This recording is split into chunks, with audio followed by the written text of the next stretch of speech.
Welcome to Manawaker Studios Flash Fiction Podcast. I'm C.B. DeRogi. Before we get to this week's story, the first story of the 5th season of the Flash Fiction Podcast, I'd like to take a minute to remind you that the podcast is supported by volunteer subscribers on Patreon. $1 a month is all it takes to help me produce this podcast and everything else that Manawaker does. You would also get rewarded with special features, like early access to the Manawaker podcast and comics, and updates about unreleased projects.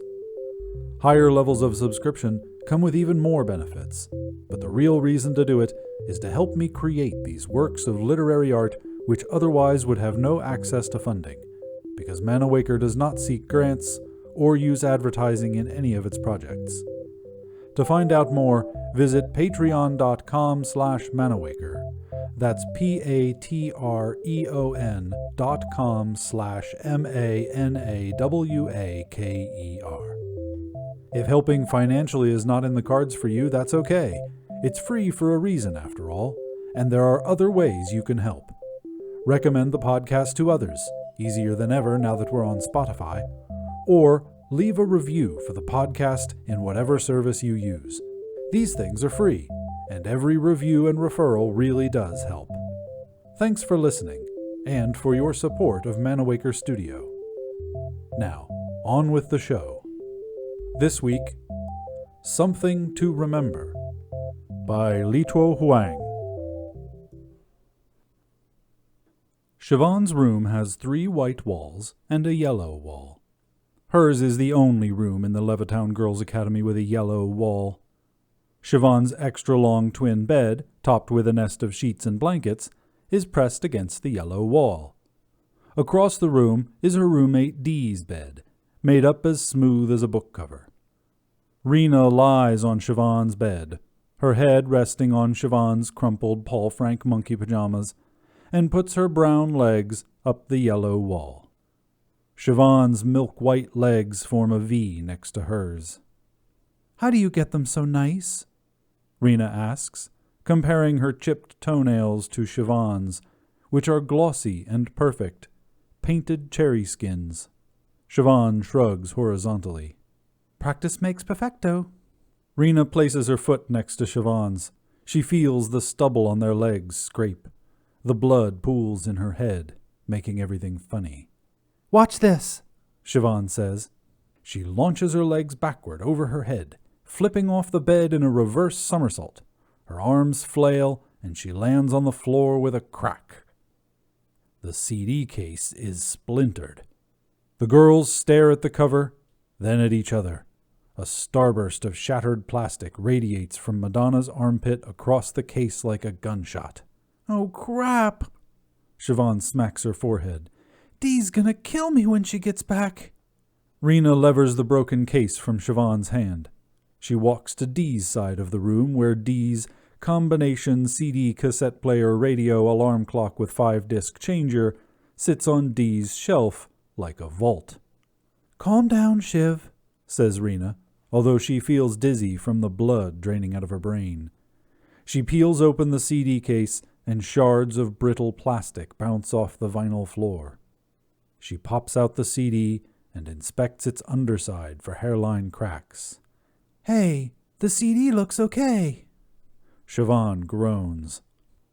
When Rena inserts the CD into Dee's combination CD cassette player radio alarm clock with 5-disc changer, however, the machine whirs and shows ERR on the display. Rena slaps the top of the machine. "Don't!" Siobhan jumps toward Rena, her damp bang stuck to her forehead. "I'm not supposed to touch her stuff. Oh, man," she repeats. "I'm dead." Rena presses the eject button. The CD slides out with a hiss.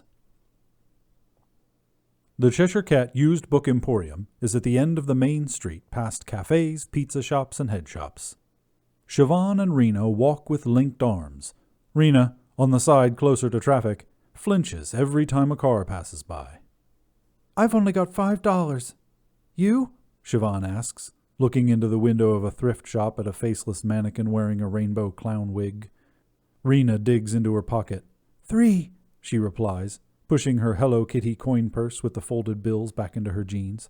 "Stop worrying."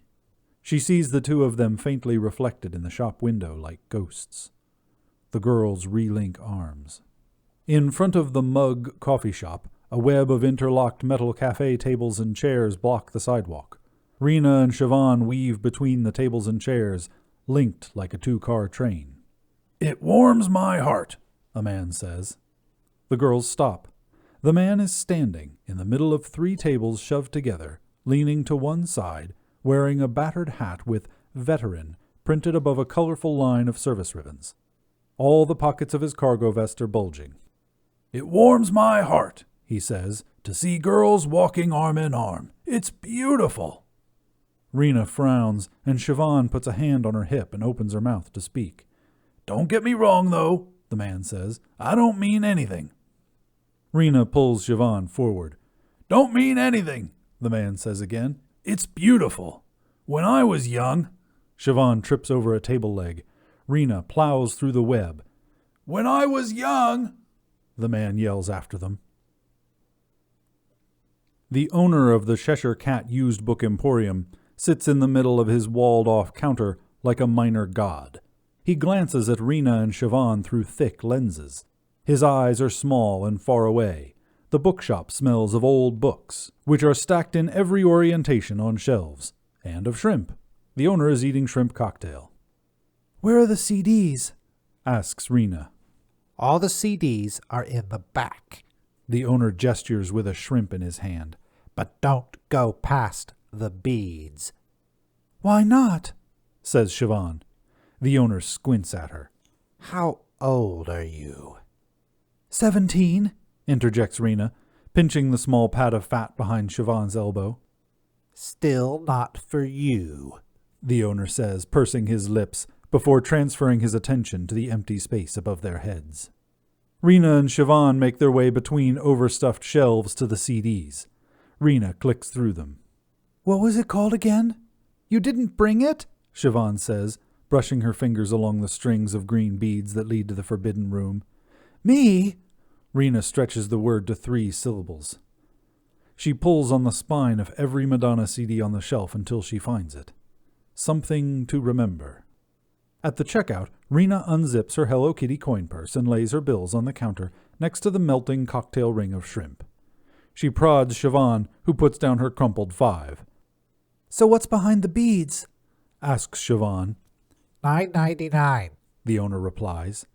"We have 8, says Rena. The owner places a whole shrimp in his mouth, tail and all. $9.99. "Will you take 8? Rena says again. The owner crunches the tail and swallows. "No can do, girlie." He taps a long index finger on the counter. "I don't make the rules." Siobhan begins making a thin whining noise. "No crying in here," says the owner, pointing to a sign that reads, "All sales final." Siobhan stops and rolls her eyes. The girls return to the CD section. While Rena searches for the empty slot to return the CD, Siobhan parts the bead curtain. The strings clack like bones. "What are you doing?" the owner hollers. "Putting it back," Rena hollers back. "Oh my gosh," says Siobhan from behind the beads, her squeal suddenly carrying through the store. There's a scraping of chair against floor and the thudding of the owner's feet. "Shiv," says Rena, "let's get out of here." "Guess what's back here?" says Siobhan, her flushed face poking through the bead curtain. "Get out!" the owner yells, careening around a shelf of oversized books. Rena grabs Siobhan and pulls her out from behind the green bead curtain as if from a swamp. "Guess." "I don't know," says Rena between heavy breaths.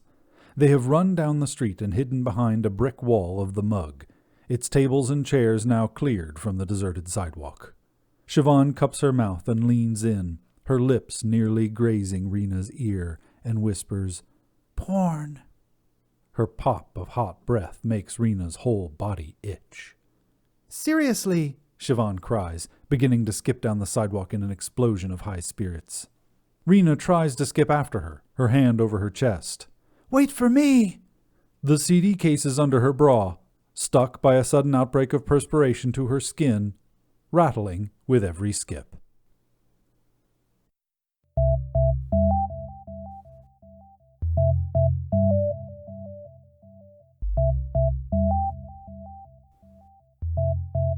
This has been Something to Remember by Lituo Huang. The Flash Fiction Podcast theme song is by Kevin MacLeod. Manawaker Studios Director of DICE is Ben Baston. The podcast is produced, edited, and narrated by me, CB Droege. You can follow me on Twitter at CBDROEGE. Thanks for listening.